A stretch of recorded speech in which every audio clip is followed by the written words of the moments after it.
వరలక్ష్మి వ్రతానికి అందరం తాంబూలాలు ఇచ్చుకుంటాము. అలా నార్మల్గా కాకుండా ఇలా కొంచెం స్పెషల్గా పేపర్తో బుట్టలు చేసి ఇవ్వండి. చాలా బాగుంటాయి ఇవి చూడడానికి. చేయడం కూడా పెద్ద కష్టమేం కాదు. కట్ చేసుకోవడం ఒకటే కొంచెం టైం టేకింగ్. చేయడం చాలా ఫాస్ట్గా అయిపోతుంది. ఒక బుట్ట చేశారంటే సెకండ్ ఇది ఇంకా ఫాస్ట్గా అయిపోయిద్ది. కలర్ కాంబినేషన్ అనేది మన ఇష్టం. నాకైతే ఈ కలర్సే దొరికాయి, ఇవి తీసుకున్నాను. కావాలంటే మొత్తం ఒకే కలర్తో చేసుకోవచ్చు. ఇలా దగ్గరికి తీసుకుని 4 సైడ్స్ కూడా పిన్ చేసుకోవాలి, మూవ్ అవ్వకుండా ఉంటాయి మనం బుట్ట చేసేటప్పుడు. ఇవి చూడడానికి ఇలా ఉన్నాయి కానీ చేయడం చాలా సింపుల్. ఒక్కటి చేసామంటే ఇంకొకటి ఇంకా ఫాస్ట్గా అయిపోయిద్ది, అంత సింపుల్గా ఉంటాయి ఇవి.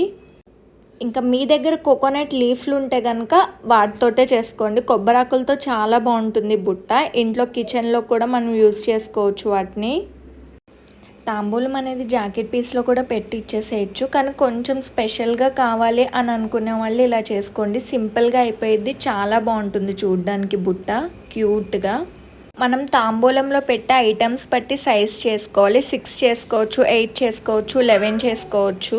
సేమ్ ఇలానే చేసుకోవాలి ఏ సైజ్ అయినా కూడా. ఇంకా 4 సైడ్స్ ఇలా టై చేసుకుంటూ పిన్ చేసుకోవాలి. అలాగే కార్నర్ 4 సైడ్స్ కూడా సేమ్ అలానే చేసుకొని పిన్ చేసుకోవాలి. మనం టైట్గా లాగి చేసుకోవాలి, లేదంటే మధ్యలో హోల్స్ వచ్చేస్తాయి. అవి వచ్చాయంటే అంత అందంగా ఉండవు బుట్టలు. కొంచెం దగ్గరికి లాక్కుంటూ పిన్ చేసుకుంటే చాలా అందంగా ఉంటాయి.